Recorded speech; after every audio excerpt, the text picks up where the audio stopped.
عزیزایی که دوست دارین طرز تهیه گوش فیل را بدانین، پس حتما ویدیو را تا آخر ببینین و همچنان این ویدیو خاص تقدیم برای عزیزایی که درخواست آماده کردن گوش فیل را کرده بودین. حتما یک بار آماده بسازین، بسیار زیاد راحت است و با بسیار مواد کم شما میتونین این شیرینی مزه داره آماده بسازین. مطمئن هستم هر افغان ما از این شیرینی خوردن و با نامش و با طعمش آشنایی کامل دارین. خب میریم به طرف طرز تهیه، اما قبل از دوستان خواهش میکنم که ویدیو را لایک بکنین، امروی دوستای عزیزتان هم شریک بسازین. در ابتدا به 2 دانه تخم مرغ ضرورت داریم، همچنان 1 گیلاس شکر. این 2 مواد با هم مخلوط بسازین و بعدا بالایش نیم گیلاس شیر نسبتا گرم استفاده بکنین، همچنان 3 قاشق غذاخوری روغن استفاده بکنین. باز هم تمام مواد را با هم مخلوط بسازین، قسمه که در تصویر میبینین.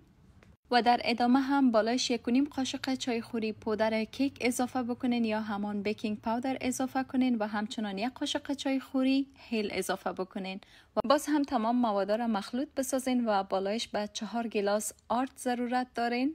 و حالا شروع بکنین به آماده ساختن خمیرتان. باید خمیرتان به همین شکل که شما فعلا در تصویر میبینین باشه. بعد از اینکه خمیرتان آماده شد، رویش یک پلاستیک بگیرین، فقط برای نیم ساعت اجازه بدین که خمیرتان آماده شود. بعد از نیم ساعت شما میتونین خمیرتان را به زواله های کوچک تقسیم بکنین و مرحله به مرحله اینا را هموار ساخته برین به همین اندازه‌ای که در ویدیو میبینین. نه خمیرتان زیاد نازک هموار شود و نه هم ضخیم‌تر بمانه از پیشتان. و حالا مرحله است که شما میتونین به دیزاین های مختلف آمادش بکنین که در این ویدیو ما همراهتان 3 دیزاین شریک ساختیم. دیزاین اول را که میبینین به شکل برگ است، اگر دوست داشتین به این شکل آماده بسازین. خب بازم این بستگی به سلیقه خود شما داره که کدام دیزاین را بیشتر دوست دارین که آماده بسازین. همین قسم به کارتان ادامه بدین تا زمانی که زواله های شما ختم شود و این زواله دومه که میبینین ما به شکل بو آماده ساختیمش.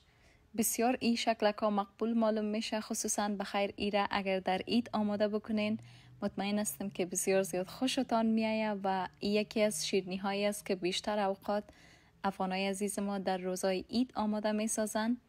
امید که این ویدیو برای شما کمک شود و این ویدیو را همراه خود سیو داشته باشین که بخیر به آینده نزدیک حتما به دردتان میخوره و این شکل کم ببینین چقدر مقبول است. حال هم شروع میکنیم به سرخ کردنشان و فراموشتان نشه که باید به حرارت پایان اینا را پخته بکنین. اگر حرارت تیز باشه، چون اینا بسیار زیاد نازک است، زودتر رویشان میسوزه و همچنان بعد از 1-2 ساعت کاملا خشک میشه و اصلا قابل خوردن نمی باشه.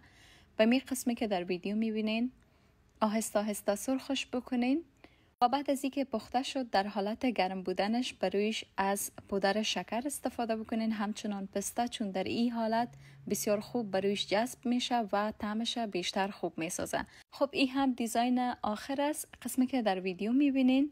بعد از اینکه زوالیتان هموار ساختین به همین شکل برش بکنین و مرحله به مرحله به دور انگشتتان بپیچانین و هر حلقی که شما میپیچانین را از هر کدامشان به اندازه 1 انگشت باید فاصله ایجاد بکنین و اگر 1 حلقه را که دور میتین خمیر اضافیش که میمانه میتونین 1 حلقه خمیر دیگر به او پیوند بکنین. اما اگر دوست داشتین از این قدم منظم تر باشه، فقط بالای خمیر قطع بکنین و دوباره از سر انگشتتان شروع بکنین 1 حلقه دیگر اضافه بکنین، چون این قسم هیچ نوع بریدگی در بین این حلقه نمیایه و مستحکم تر سرخام میشن و در هنگام سرخ شدن اینا بازم نمیشه. قسمی که در ویدیو میبینین هر حلقه را که بالای یکی دیگه میارین کمک آب استفاده بکنین که به هم دیگه بچسبن. باید امی شکل آماده شوه. فقط یک قسمتش، قسمی که میبینین به ویدیو، این قسمت دستم که بود اینا همشون به هم چسبیدگی است، اما قسمت روبرویش که میبینین حلقه حلقه است و به همین شکل آهسته آهسته برای روغن سرخش بکنین. خب دوستای عزیز، بازم در آخر میخوایم یادآور شم متوجه باشین که از پیشتان بسیار سرخ نشه، چون اصلا بعد از پخته شدنش قابل استفاده نمی باشه. امید که ویدیو برای عزیزایی که بلد نبودن کمک شوه. باز هم در پایان ویدیو تشکری میکنم از عزیزایی که همیشه از پیج ما حمایت کردین. اگر این ویدیو خوشتان آمد لطفاً پیج ما را فالو داشته باشین و این ویدیو را روی دوستکای عزیزتان شریک بسازین تا به اونا هم کمک شوه.